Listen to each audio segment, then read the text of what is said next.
The hammer struck the final nail into the wooden frame at sunset, and Vincent Crawford stepped back to survey his handiwork with a mixture of pride and foolish hope burning in his chest. The second bedroom stood complete in his modest homestead outside Kingman, Arizona territory, built for a woman he had not yet convinced to stay, for a future that existed only in the landscape of his imagination. Vincent was 28 years old, weathered beyond his years by the unforgiving desert sun and the loneliness that accompanied a solitary life on the frontier. He had come west 5 years earlier from Missouri, seeking fortune in the copper mines and cattle trade that promised opportunity to young men willing to work themselves half to death.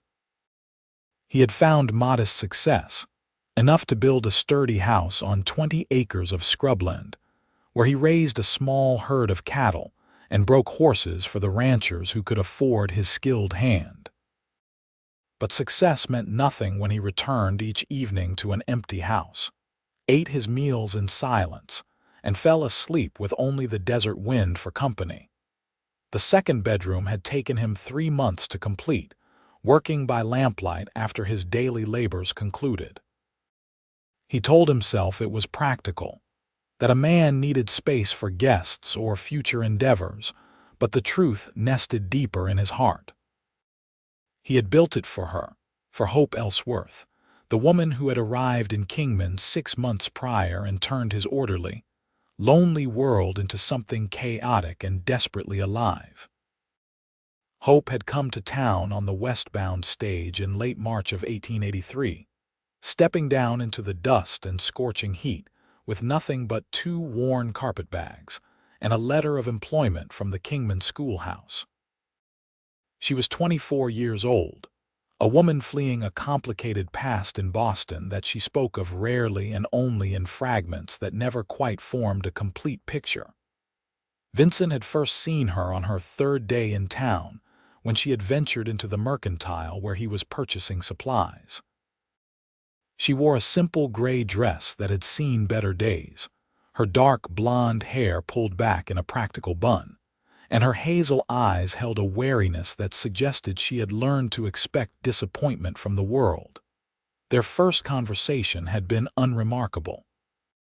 She asked him about the quality of the lamp oil.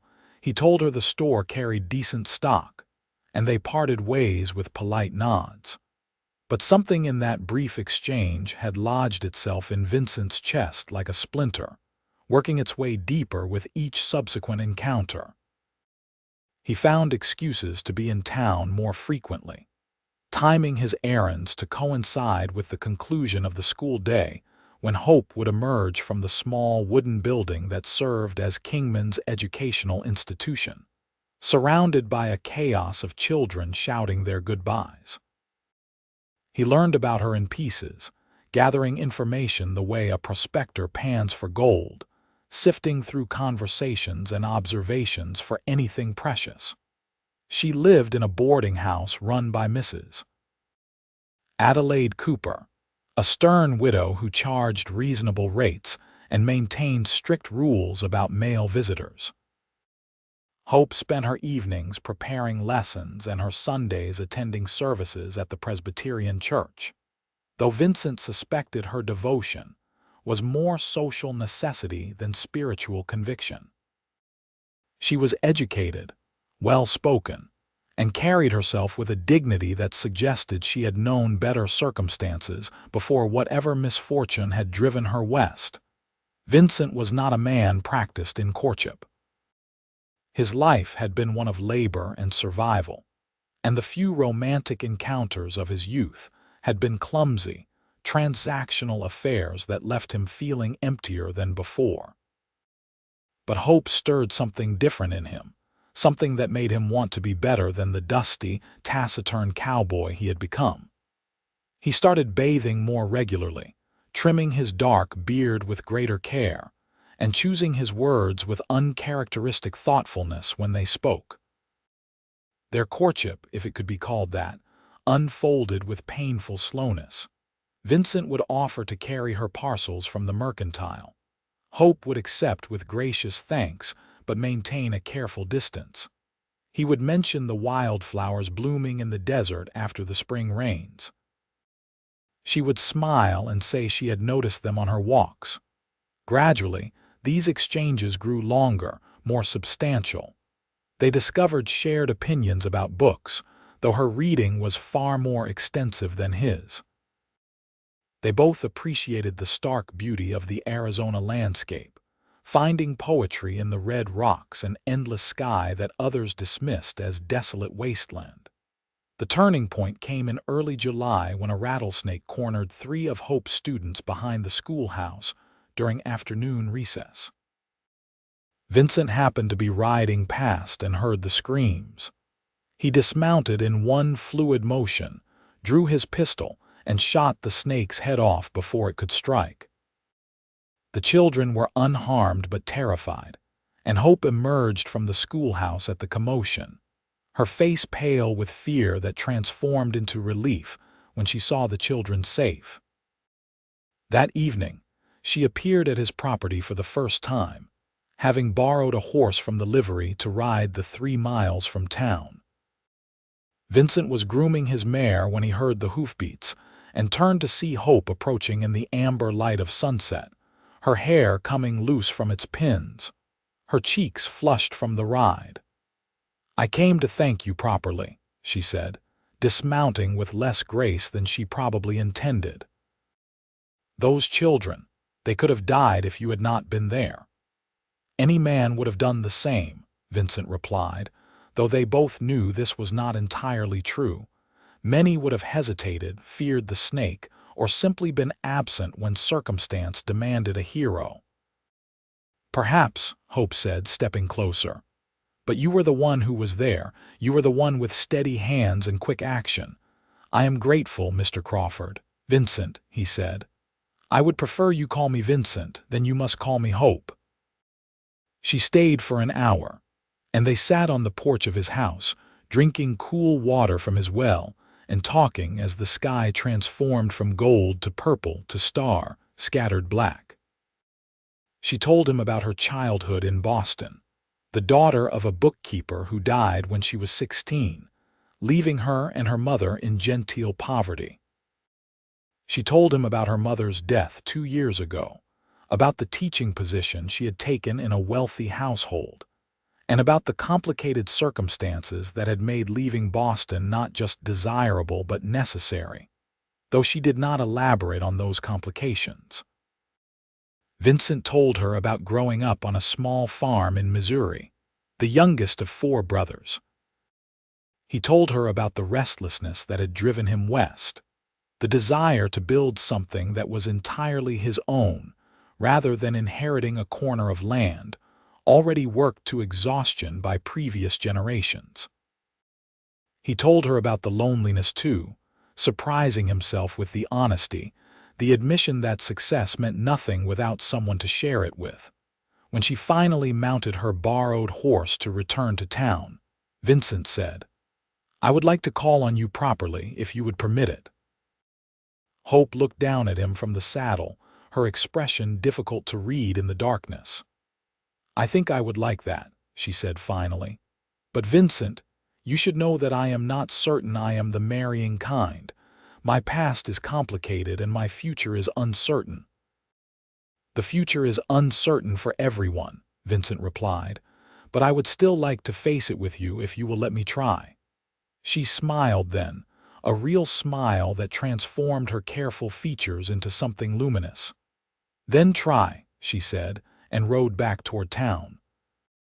The courtship that followed was the happiest period of Vincent's life, even with its frustrations and uncertainties.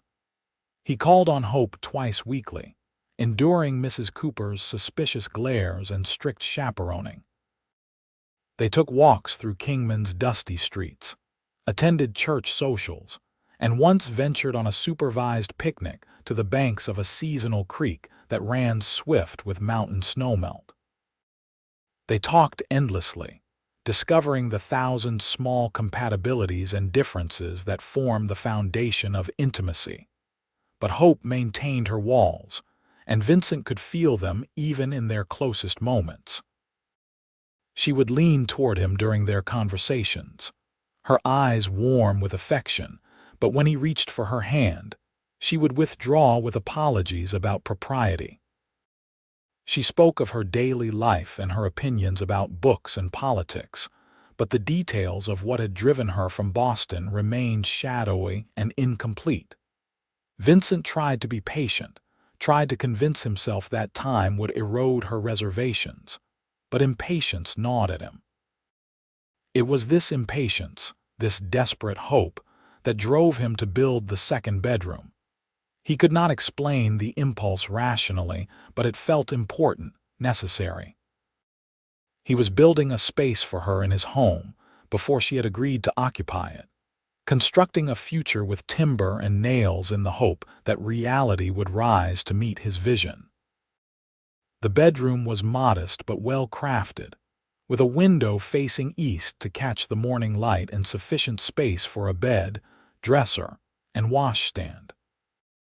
Vincent built the furniture himself, working with the same meticulous care he applied to breaking horses, ensuring every joint was tight and every surface smooth.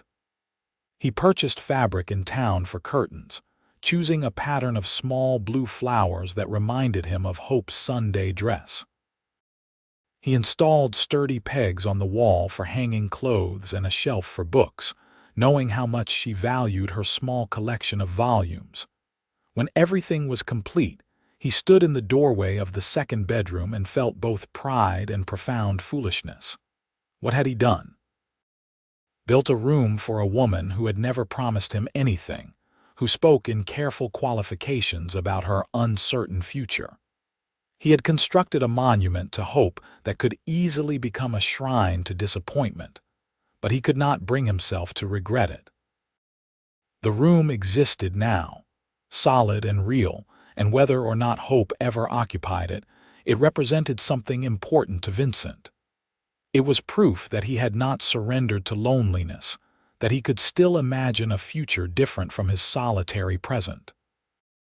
He did not tell Hope about the room immediately. What could he say? That he had built her a space in his home without her knowledge or permission. It seemed presumptuous, potentially frightening. So he kept the secret, though it burned in his chest every time they met, every time she smiled at him with affection tempered by that maddening caution. Autumn came to the Arizona territory, bringing cooler temperatures and skies of impossible blue. Vincent's cattle fattened on the sparse grassland, and his horse-breaking business thrived as ranchers prepared for the winter months. Hope's school year progressed, and she spoke with genuine warmth about her students, about the satisfaction of watching children grasp concepts that had previously eluded them. On the surface, their lives were good, productive, filled with the small achievements that mark the passage of time. But underneath, tension grew. Vincent wanted more, wanted everything. He wanted Hope in his home, in his bed, in his life permanently and without qualifications. He wanted to wake beside her each morning and fall asleep with her each night. He wanted to build a life together, to raise children and cattle and crops on his 20 acres of desert land. The wanting was becoming unbearable. In late October, he decided to speak plainly. He invited Hope for another picnic, this time to a spot on his own property where a rocky outcrop provided shade and a view of the distant mountains. Mrs. Cooper was scandalized by the lack of proper chaperoning, but Hope insisted she would be perfectly safe with Vincent, and the older woman reluctantly conceded. They rode out together on a Saturday afternoon, Hope's side saddle on the gentle mare Vincent had saddled for her. The air was crisp and clean, scented with sage and the distant promise of winter. Vincent had packed bread, cheese, dried fruit, and a jar of cool tea. They spread a blanket on the red earth and ate while the sun tracked across the sky, talking about inconsequential things, postponing the conversation that Vincent knew he needed to have. Finally, As the sun began its descent toward the western horizon, Vincent took Hope's hand. This time, she did not pull away. "Hope," he said, his voice rougher than intended. "I need to know if you can see a future with me, a real future, because I have built my life around the hope of you, and I cannot continue in this uncertainty much longer." She looked at their joined hands, her expression troubled. "Vincent, I care for you deeply, you must know that." "But," he prompted, hearing the unspoken qualification. "But I am afraid," she admitted, her voice barely above a whisper. "I am afraid that if you knew everything about my past, about why I really left Boston, you would not want me anymore." "Then tell me," Vincent urged. "Let me prove you wrong." Hope pulled her hand from his and stood, walking to the edge of the outcrop to stare at the landscape stretched below. Vincent waited, his heart pounding against his ribs. "I was engaged in Boston," she said finally, "to a man named Frederick Ashton, the eldest son of the family I worked for as a governess. He was charming, educated, everything I thought I wanted. His family opposed the match, of course. I was an employee, far beneath their social standing, but Frederick insisted he loved me, that he would defy his family for my sake." She paused, and Vincent saw her shoulders tense beneath her shawl. "We planned to elope. I left my position, prepared to leave Boston with him. But when the day came, Frederick did not appear. Instead, his father arrived with a lawyer and a sum of money. They informed me that Frederick had married someone else, a woman of appropriate social standing, and that I was to leave Boston immediately and never contact their family again. The money was to ensure my silence and cooperation." Vincent stood and moved to her side, but did not touch her, sensing she needed space to finish her story. "I took the money," Hope continued, her voice thick with shame. "I took it because I had nothing else, because I was desperate and humiliated. I used it to come here, to start over where no one knew me or my disgrace. But that money was payment for my silence, for disappearing from Frederick's life like I had never existed. It was a transaction, and I completed it. That is who I am, Vincent. A woman who was foolish enough to believe impossible promises and mercenary enough to accept payment for her wounded dignity."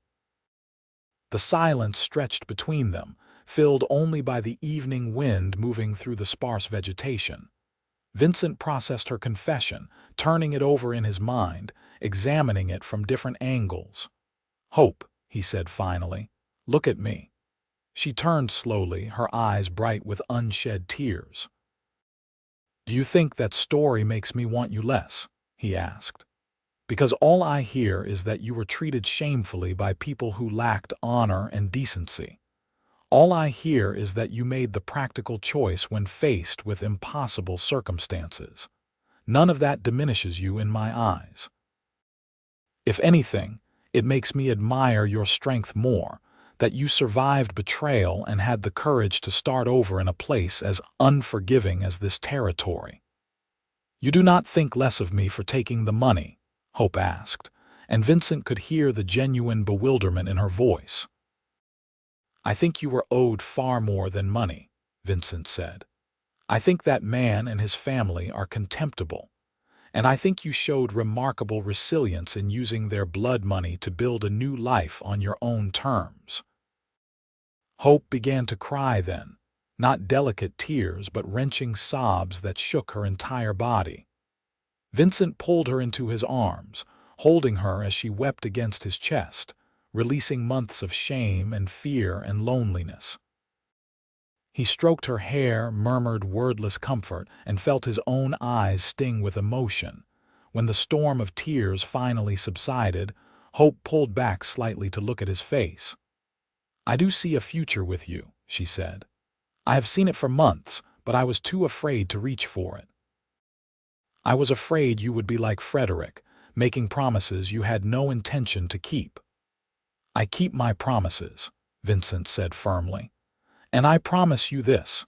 If you will have me, I will spend my life proving that you deserve better than what those Boston people gave you. I will build a life with you, here in this hard country, and I will never make you regret taking a chance on a lonesome cowboy with more hope than sense." Hope laughed through her tears, a sound of pure joy that made Vincent's heart soar. "Yes," she said. "Yes, I will have you. I will marry you, Vincent Crawford, and I will try to deserve the goodness you see in me." He kissed her then, their first real kiss, and it was awkward and perfect, tasting of salt from her tears and sweetness from the dried fruit they had eaten. The sun set behind them, painting the desert in shades of fire, and Vincent felt that everything in his life had been leading to this moment, this woman, this promise of a shared future. They made plans on the ride back to town, practical discussions of timing and arrangements. Hope would need to finish the school term, which concluded in late May. They would marry in early June, a simple ceremony in the Presbyterian church. She would move into his house, into the life he had been building in hopeful anticipation. "I should tell you," Vincent said as they neared Kingman, "I built a second bedroom at my house. I built it for you." Hope looked at him with surprise. "For me, but we were not even engaged." "I know," Vincent admitted. "It was foolish, perhaps, but I needed to believe you would eventually say yes. So I built you a space, hoping one day you would need it." "Need it how?" Hope asked, confusion evident in her voice. Vincent felt his face heat with embarrassment. "For privacy, for your own space. I thought, when you moved in, you might want a room of your own, somewhere that belonged just to you. I did not want to presume that you would want to share my bedroom immediately, given the circumstances of our courtship." Understanding dawned on Hope's face, followed by an expression of such tender affection that Vincent felt his breath catch. "You built me a bedroom so I would feel safe in your home," she said softly. "So I would know I had choices, that I was not trapped." "I want you to choose to be with me every day," Vincent said. "Not because you have nowhere else to go, but because you want to be there." Hope reached across the space between their horses and took his hand. "Show me this bedroom," she said. "I want to see what hope looks like when it is built from wood and nails." They detoured to Vincent's property before returning Hope to the boarding house. Lantern lights spilled through the windows as they approached, and Vincent realized he had forgotten to extinguish the lamps in his haste to leave for their picnic. He helped Hope dismount and led her inside, suddenly nervous about showing her the room he had built.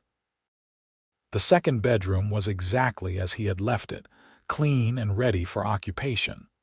Vincent lit the lamp on the shelf, illuminating the space in warm yellow light. Hope stepped inside, turning slowly to take in every detail. She ran her hand over the dresser he had built, examined the curtains he had hung, tested the solidity of the bed frame. "Vincent," she said finally, her voice thick with emotion, "this is beautiful. You built this entire room, all this furniture." He nodded, unable to speak past the tightness in his throat. Hope turned to face him, tears streaming down her face once more. "I will not need this room," she said. Vincent felt his heart plummet. Had he misunderstood? Was she refusing him after all? But then Hope smiled, radiant and certain. "I will not need this room because I will choose to share yours from the very first night. Because I trust you, Vincent Crawford, and I want to build our life together without walls between us." Relief and joy flooded through Vincent in equal measure. He crossed the room in 2 strides and pulled Hope into his arms, kissing her with all the passion and longing he had contained for months. She responded with equal fervor, her fingers threading through his hair, her body pressed against his. "We should return you to the boarding house," Vincent said eventually, though he made no move to release her, "before Mrs. Cooper sends out a search party." "I suppose you are right," Hope agreed reluctantly. "But Vincent, These next months until our wedding are going to feel impossibly long. We will fill them with planning and anticipation, Vincent said, and they will pass before we know it. The months between their engagement and wedding were indeed busy. Hope wrote to a distant cousin in California, her only remaining family, to share news of her engagement. Vincent made improvements to his house, expanding the kitchen and reinforcing the barn to accommodate future growth. They selected a simple gold band for Hope's wedding ring, purchased from the jeweler in Prescott during a day trip that felt like a grand adventure. The community of Kingman embraced their upcoming marriage with genuine warmth. Hope's students were excited about their teacher's happiness, though the older girls expressed melodramatic despair about losing her after the school year ended. Mrs. Cooper grudgingly approved of the match, declaring that Vincent seemed a steady and hard-working man, which was high praise from the stern widow. The pastor of the Presbyterian Church, Reverend Thomas Morrison, was happy to perform the ceremony and even agreed to allow a small reception in the church hall afterward. Winter passed into spring, and the desert transformed once more with the blooming of wildflowers and the return of migratory birds. Vincent's cattle thrived, and he sold several well-trained horses for excellent prices, building his savings for the married life ahead. Hope completed her teaching duties with satisfaction, knowing she was leaving her students better educated than she had found them. The school board asked if she would continue teaching after her marriage, but Hope declined, explaining that she intended to focus on building her household and starting a family. Their wedding day dawned clear and beautiful, the early June sky an endless expanse of blue. Vincent, dressed in his best suit, purchased new for the occasion from the Mercantile's limited selection. He arrived at the church early and paced the small sanctuary while Reverend Morrison watched with patient amusement. "Nervous, son?" the Reverend asked. "Terrified," Vincent admitted. "What if she changes her mind? What if she realizes she is making a mistake? What if the sun does not set tonight?" Reverend Morrison countered. "You can worry about impossibilities, or you can trust in the love you and Miss Ellsworth have built together." Vincent nodded, trying to calm his racing heart. Then the door opened, and Hope appeared on the arm of Mr. Gerald Thompson, the owner of the Mercantile, who had agreed to walk her down the aisle in the absence of her own family. She wore a simple cream-colored dress that she had sewn herself, with delicate lace at the collar and cuffs. Her hair was arranged in soft curls, with a few wildflowers tucked into the arrangement. She was the most beautiful thing Vincent had ever seen. The ceremony was brief and heartfelt. They exchanged vows in steady voices, promising to love and cherish each other through whatever challenges the territory might present. Vincent slipped the gold band onto Hope's finger with trembling hands. When Reverend Morrison pronounced them husband and wife, Vincent kissed his bride with such tenderness that several of the assembled women sighed with romantic satisfaction. The reception in the church hall featured cake baked by Mrs. Cooper, punch made from desert fruit, and dancing to the accompaniment of a fiddle and guitar played by two ranchers from outside town. Vincent danced with his wife, holding her close and marveling at the reality that she was his now, truly and completely. As the sun began to set, they took their leave amid well wishes and good-natured advice. Vincent had borrowed a small buggy for the occasion, and they rode out to his homestead, now their homestead, as the desert sky transformed into a palette of orange and purple. At the house, Vincent carried Hope over the threshold, a tradition she laughingly insisted they observe. Inside, everything was clean and ready for their new life together. Vincent had picked fresh wildflowers that morning and arranged them awkwardly in a jar on the kitchen table. A fire crackled in the hearth, warming the main room against the cooling evening air. "Would you like to see our bedroom?" Vincent asked, suddenly shy despite everything they had shared. "Our bedroom," Hope repeated, testing the words. "Yes, I would like that very much." Vincent led her to his original bedroom, which he had prepared with fresh linens and more of the wildflowers she loved. Hope stepped inside and turned to face him, her expression both nervous and eager. "I am your wife now," she said softly, "and I choose to be here with you in every way." Vincent crossed to her and took her hands. "We have all the time in the world," he said. "There is no need to rush anything." But Hope shook her head. "I am not rushing. I am choosing. I am choosing you, choosing this life, choosing to trust in the future we will build together." Their wedding night was tender and passionate, an exploration of intimacy and trust that bound them together in ways the ceremony had only formally acknowledged. Afterward, they lay tangled together in the darkness, listening to the night sounds of the desert and speaking of their dreams for the future. "I want children," Hope said. "I want to fill this house with life and noise and love." "I want that too," Vincent agreed. "Though I confess I know more about raising cattle than raising children," Hope laughed. "We will learn together. We will make mistakes and try again, just like with everything else." "What about the second bedroom?" Vincent asked. "What should we do with it?" "We will save it," Hope said. "For when those children we want are old enough to need their own space. Or perhaps for guests, or for whatever purpose presents itself. But Vincent, thank you for building it. Thank you for creating a space for me before I had even agreed to occupy it. That hope, that faith in our future, it means everything to me." Vincent pulled her closer, breathing in the scent of her hair, feeling the warm reality of her body against his. "I built it because I could not imagine a future without you," he said. "And now I do not have to imagine anymore." The months that followed their wedding were a period of profound adjustment and joy.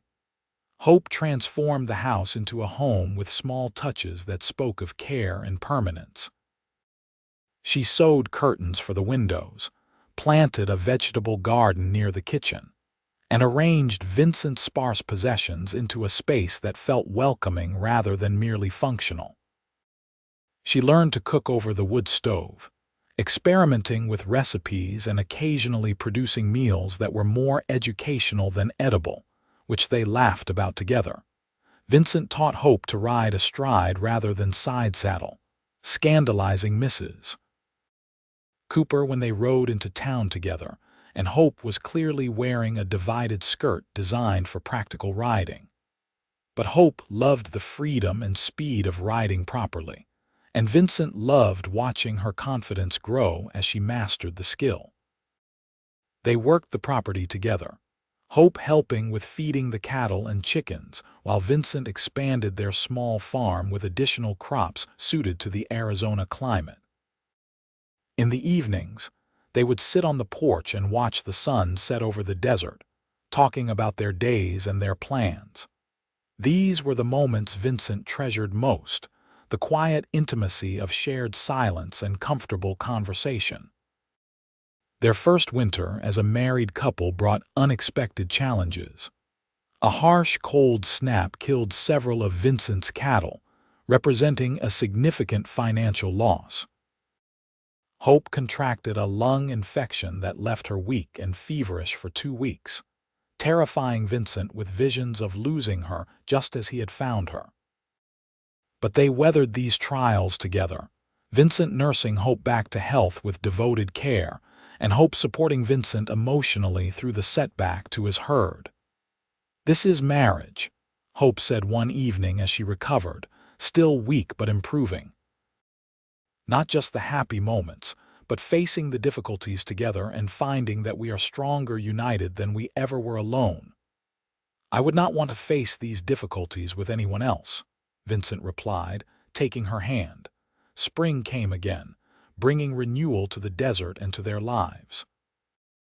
Hope's health fully recovered, and she attacked the planting season with energetic determination. The second bedroom remained empty but cared for, Hope insisting on cleaning it regularly and changing the curtains with the seasons. "We are keeping it ready," she told Vincent, "for when we need it." In early summer, Hope began to experience morning sickness that left her pale and weak until midday. She tried to hide it initially, not wanting to raise false hopes, but Vincent knew her too well to be deceived. When she finally confirmed what they both suspected, that she was carrying their first child, Vincent felt such overwhelming joy that he lifted her clear off her feet and spun her around, stopping only when she laughingly protested that he was making her dizziness worse. The pregnancy progressed through the hot summer months, Hope growing rounder while Vincent grew increasingly protective and occasionally absurd in his caution. He tried to prevent her from lifting anything heavier than a teacup, insisted she rest constantly, and generally hovered until Hope gently but firmly told him that women had been having babies since the beginning of time, and she was perfectly capable of continuing her normal activities with some minor modifications. "You will drive yourself mad with worry," Hope told him, "and you will drive me mad in the process. I am strong, the baby is healthy, and we will both be fine." Vincent tried to moderate his anxiety, but his mind kept presenting him with all the ways childbirth could go wrong, all the women who died bringing new life into the world. The thought of losing Hope was unbearable, and he found himself praying with an intensity he had not experienced since his childhood, bargaining with God for her safety. In late February of 1884, Hope went into labor on a cold morning when frost still clung to the sagebrush outside their windows. Vincent rode to town at breakneck speed to fetch Mrs. Martha Davis, the midwife who attended most births in Kingman. Martha was a capable woman in her 50s with steady hands and a calm demeanor that immediately eased some of Vincent's panic. The labor was long and difficult, stretching through the day and into the evening. Vincent paced outside the bedroom door, listening to Hope's cries and feeling utterly helpless. Mrs.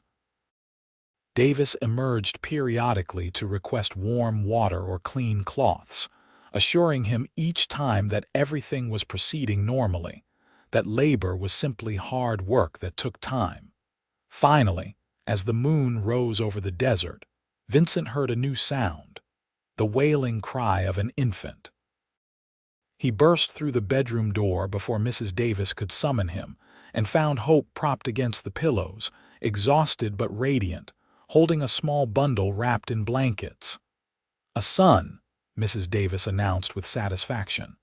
"A healthy baby boy." Vincent approached the bed on trembling legs and looked down at his son for the first time. The baby was red-faced and furious, tiny fists waving in indignation at being forced into the cold world. He had a shock of dark hair and eyes that would eventually settle into some permanent color, but for now remained the indeterminate shade of all newborns. "We have a son," Hope said wonderingly, looking up at Vincent with exhausted joy. "We made this perfect little person."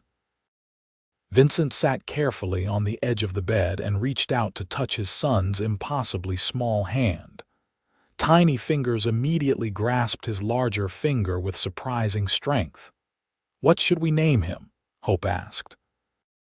They had discussed names throughout the pregnancy, but had never quite settled on a choice. Now, looking at his son's face, Vincent knew. "William," he said. "William Thomas Crawford, after both our fathers." Hope's eyes filled with tears. She had rarely spoken of her father, but Vincent knew he had been a good man who died too young. "William Thomas," she repeated.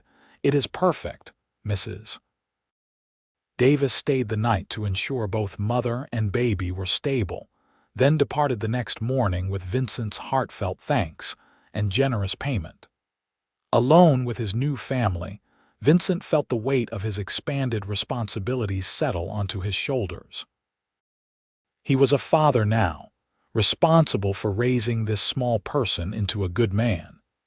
The magnitude of the task was terrifying and exhilarating in equal measure. The early weeks of William's life were exhausting and magical. The baby needed constant care, feeding every few hours and sleeping in frustratingly brief intervals. Hope was recovering from childbirth while learning to nurse, and Vincent tried to help in whatever ways he could, changing soiled cloths and walking the floor with William when the baby was fussy. They existed in a haze of exhaustion and wonder, marveling at every small development, every expression that crossed their son's face. "We should move him to the second bedroom," Hope said one evening when William was 3 months old and sleeping for longer stretches at night. "He needs his own space, and we need to reclaim ours." Vincent felt a strange emotion at this suggestion, a bittersweet recognition that the room he had built in Hope was finally fulfilling its purpose, though not in the way he had originally imagined. He helped Hope set up the room for their son, moving in a cradle that Vincent built and arranging the furniture to accommodate an infant's needs. The first night they put William to sleep in his own room, Hope stood in the doorway for a long moment, watching their son sleep in the lamplight. "You built this room for me," she said softly, "but it turns out it was really for him, for the family we would create together." "I built it for Hope," Vincent replied, "and hope takes many forms." As William grew from infant to baby to toddler, the homestead grew and changed as well. Vincent expanded his herd with the profits from his horse breaking, and Hope's vegetable garden became productive enough to supply not only their table, but to sell surplus in town. They made friends among the other ranching families scattered across the territory, forming a community bound by shared challenges and mutual support. When William was 2 years old, Hope became pregnant again. This time, the pregnancy was easier, both because Hope knew what to expect and because Vincent managed his anxiety somewhat better. Their second child, a daughter they named Sarah Jane Crawford, was born in November of 1886 with far less drama than her brother's arrival. She was a calm baby where William had been fussy, sleeping peacefully and observing the world with serious dark eyes.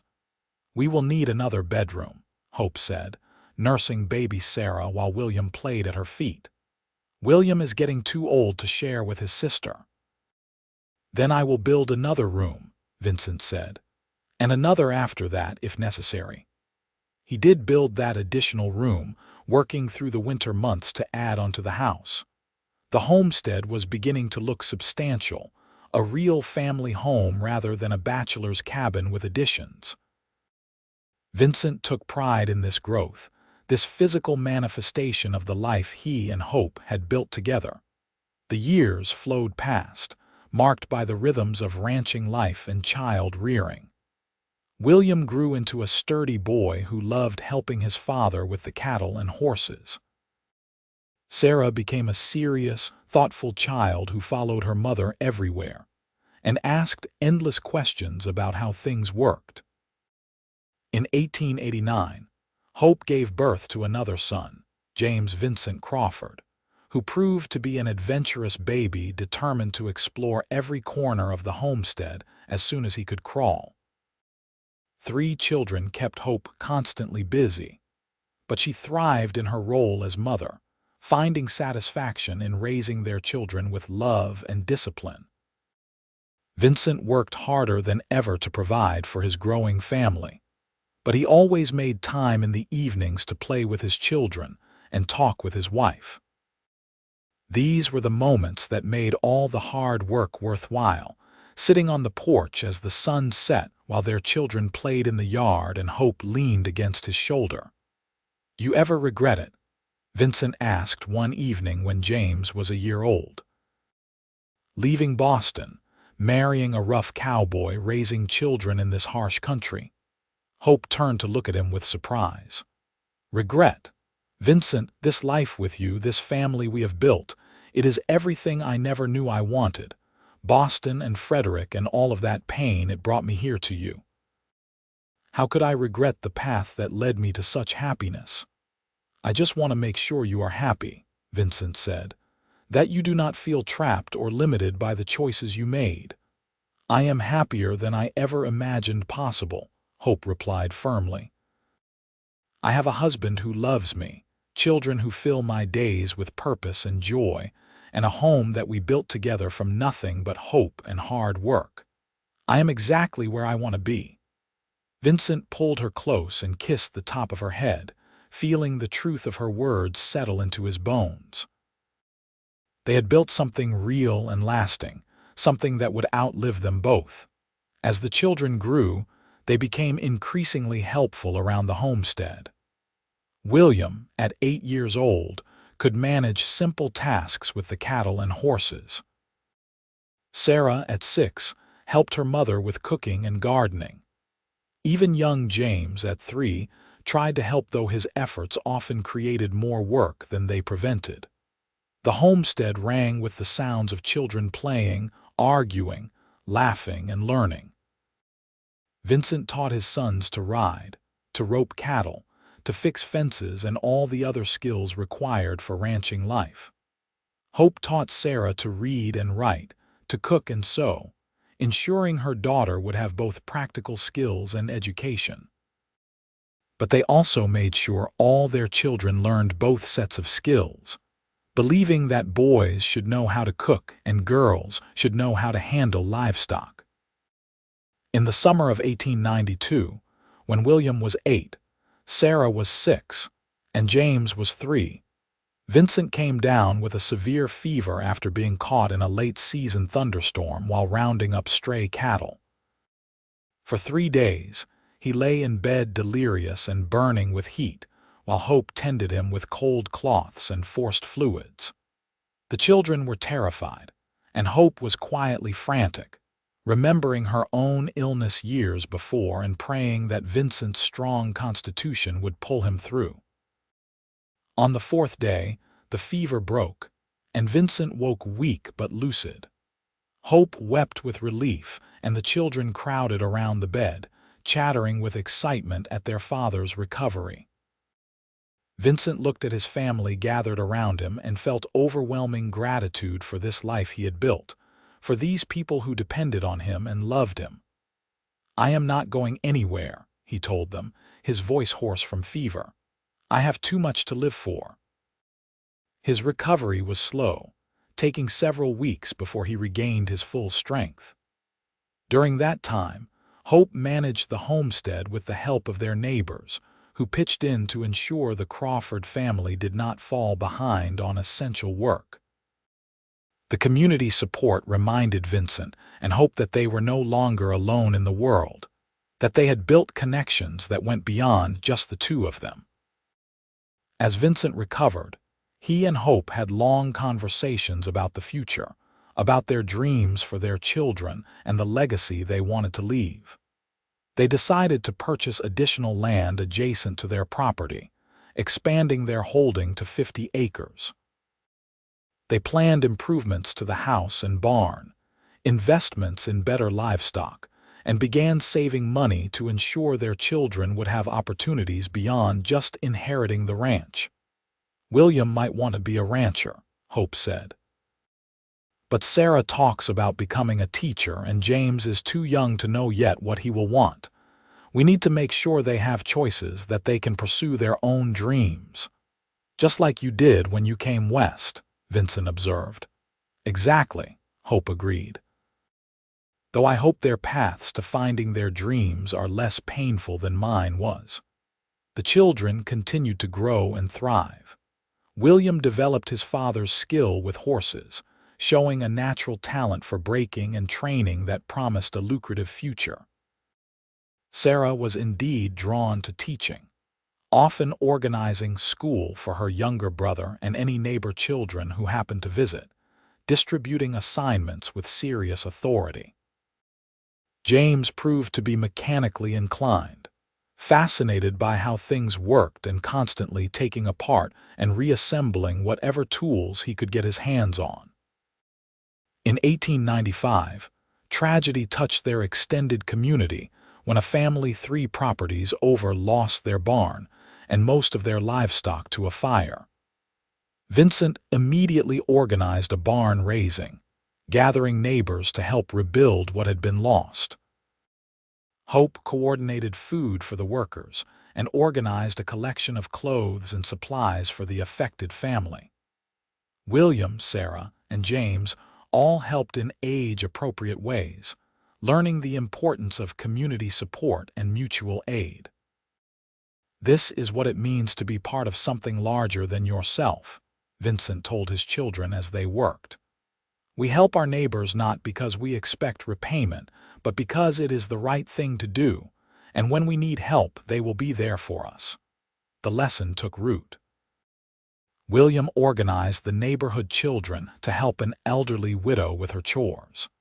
Sarah started teaching reading to the younger children in the area, creating an informal school.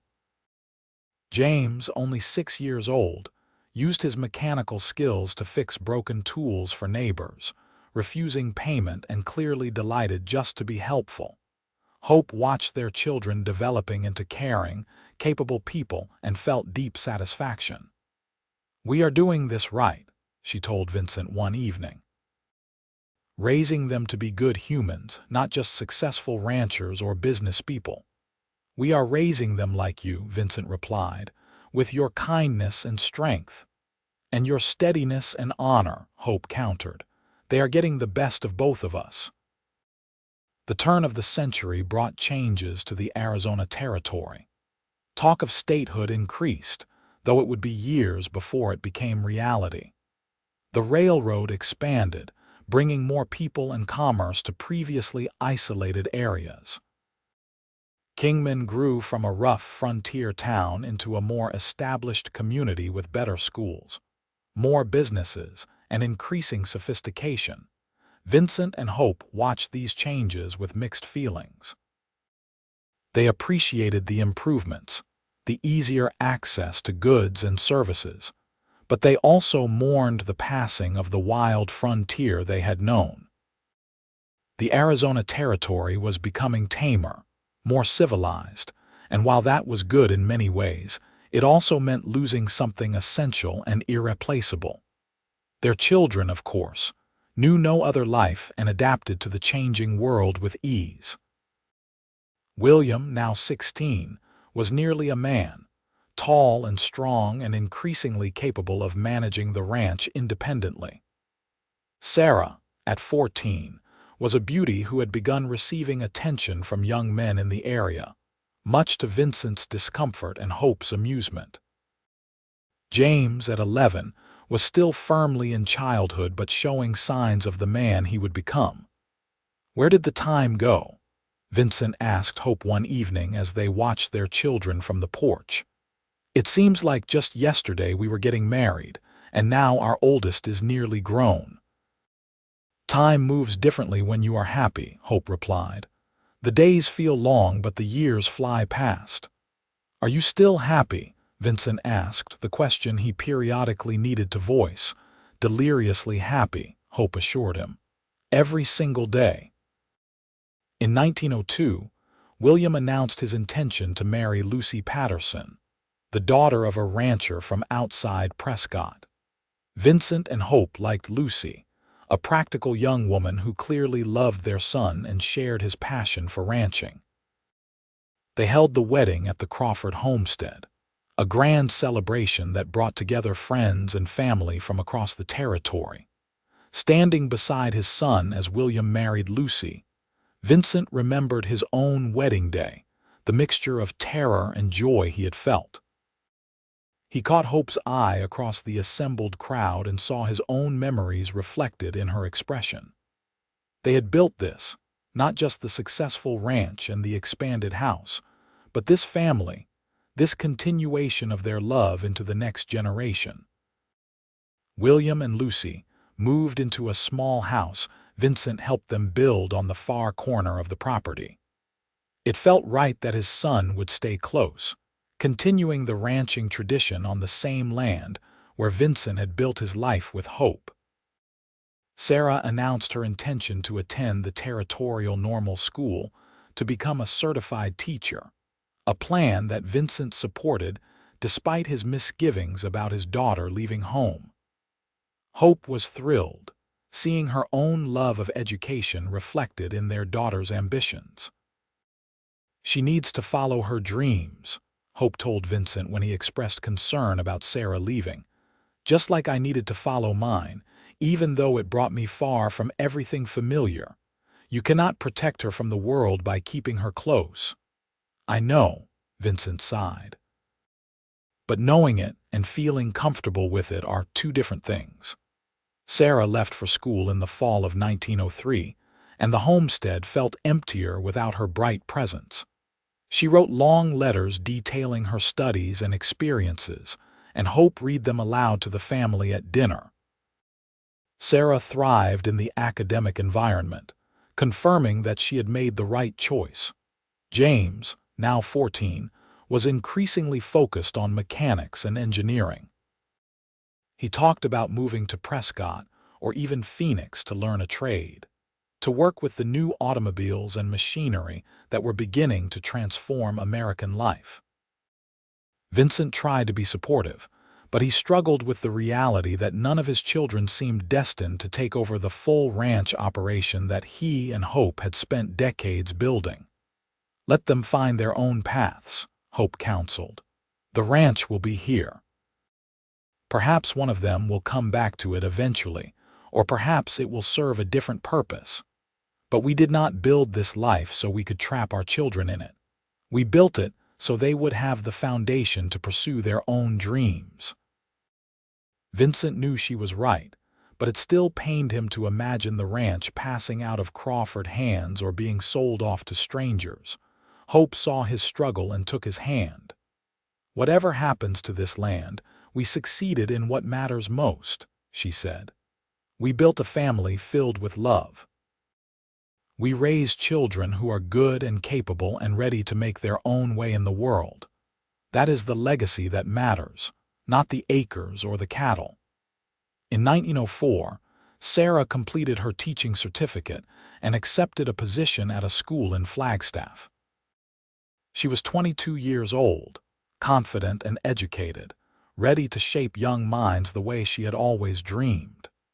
She also began courting a young lawyer named Robert Hayes, and Hope suspected they would be announcing an engagement soon. William and Lucy welcomed their first child, a daughter they named Hope after her grandmother. Vincent held his granddaughter for the first time and felt the strange vertigo of time's passage, remembering when he had held his own children as infants, when he had been the young father rather than the grandfather. "We are getting old," he told Hope that evening. "We are getting blessed," Hope corrected. "We have lived long enough to see our children grown and happy, to hold our grandchildren. Not everyone gets that privilege." James, at 16, announced his plan to move to Phoenix to apprentice with a mechanic who specialized in automobiles.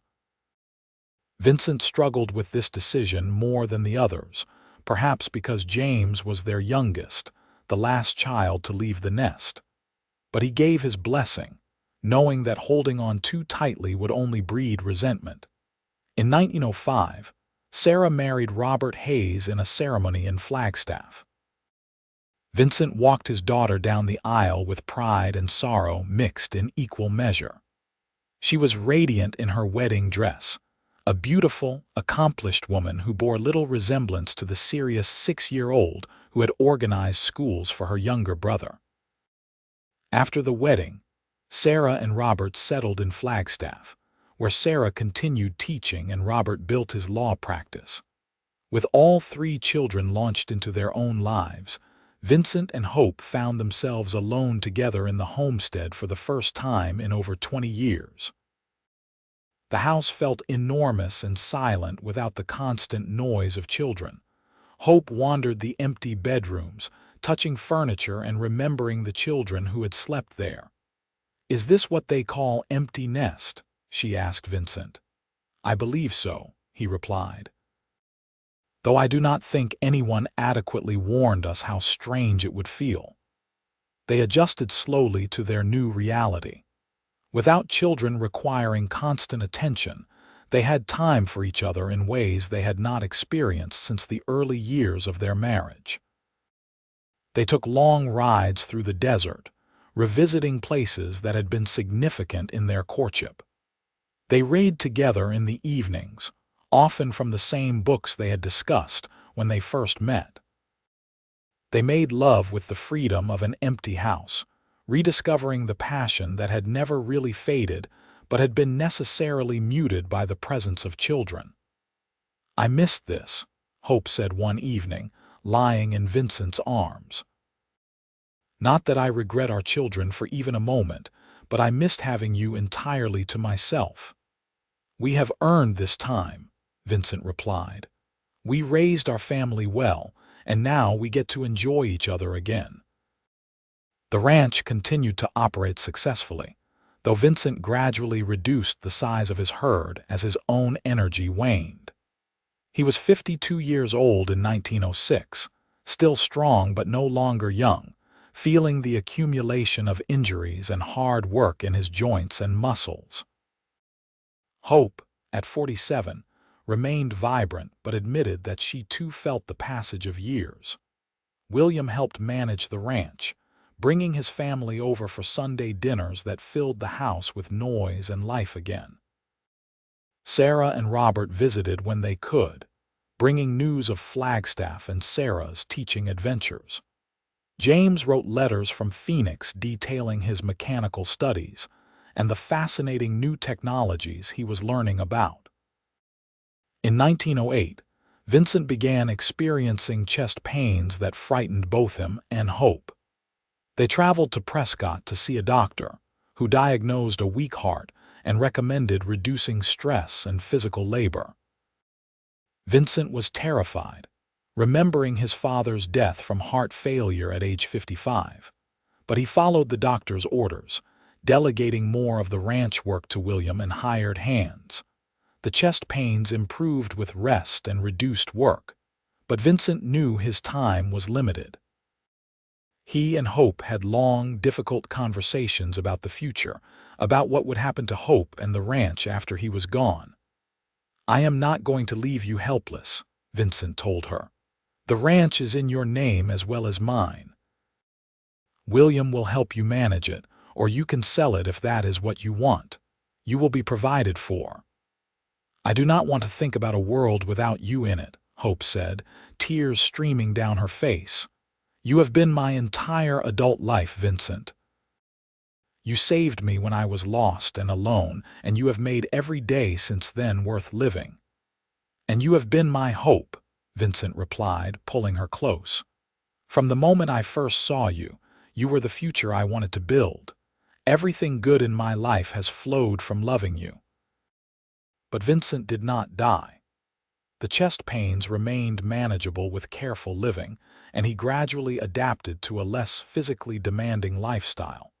He focused more on the business management of the ranch, leaving the physical labor to younger men. He spent time with his growing collection of grandchildren, teaching them about ranching and life with the patience of a man who no longer felt rushed by time's passage. In 1910, James returned from Phoenix with a wife, Margaret, and announced his intention to start a business in Kingman selling and repairing automobiles. Vincent helped his youngest son purchase land and build a shop, proud of James's entrepreneurial spirit, even if he did not fully understand the mechanical work his son loved. The Arizona Territory finally achieved statehood in 1912. Becoming the 48th state in the Union. Vincent and Hope attended the celebrations in Kingman, marveling at how much had changed since they had first met in this dusty frontier town nearly 30 years earlier. "We have lived through the entire transformation," Hope observed, "from wild territory to established state. Our children will grow old in a very different world than the one we grew old in." "But some things do not change," Vincent said, taking her hand. "Love, family, the satisfaction of building a good life. Those things remain constant regardless of statehood or technology or any other changes. Their golden years passed peacefully. Vincent's heart remained weak but stable, allowing him to enjoy his grandchildren and great-grandchildren as they arrived. Hope remained his constant companion, still the woman he had built a second bedroom for in hopeful anticipation all those years ago. They often sat together in that second bedroom, which had served so many purposes over the years. First empty and waiting, then William's nursery, then Sarah's room, then James's, then storage, then a guest room for visiting children and grandchildren. The room had witnessed the entire arc of their family life. "I built this room before I even knew if you would say yes," Vincent said one afternoon as they sat together in the sunlight streaming through the window. "I built it on nothing but hope and foolish optimism." "It was not foolish," Hope replied. "It was faith. Faith that good things could happen, that the future could be better than the past. That faith has sustained us through everything." In 1920, Vincent and Hope celebrated their 37th wedding anniversary surrounded by their children, grandchildren, and great-grandchildren. The homestead was crowded with family, filled with laughter and love and the continuation of everything they had built together. Vincent looked at Hope across the crowded room and caught her eye. She smiled at him, the same smile that had captivated him when she was a young teacher new to Kingman, and he felt his heart swell with emotion. Later, when the celebration had concluded and the guests had departed, they sat together on the porch as the sun set over the desert, just as they had done countless times before. "We did it," Vincent said softly. "We built the life I dreamed of when I was building that second bedroom." "We built something even better," Hope replied. "We built a family, a legacy of love that will continue long after we are gone." Vincent pulled Hope close, and they watched the sun paint the desert sky in shades of fire, just as they had on the evening of their engagement so many years before. The second bedroom stood empty again, waiting for the next grandchild to visit, but it would always be a testament to hope, to the faith that built futures from nothing but dreams and determination. They lived many more peaceful years together, watching their family continue to grow and thrive.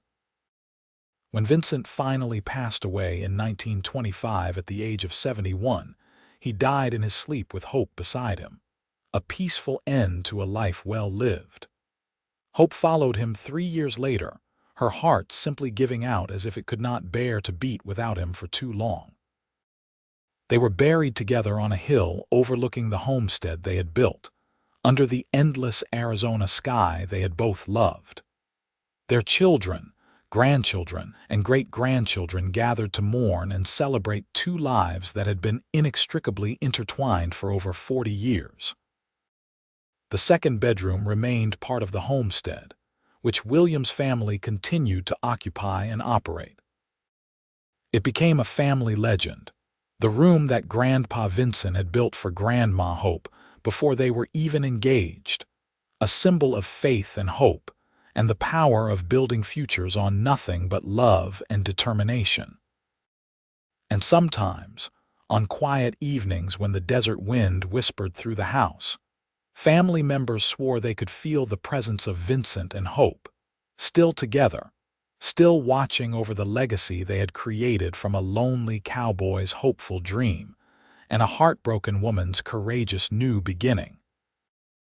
Their love story became part of the family's oral history, passed down through generations as an example of what could be built when two people chose each other and committed to building a life together through all the challenges and joys that life presented. The second bedroom stood as physical proof that hope, given form and substance, could become reality beyond even the wildest dreams of those who dared to believe in better futures.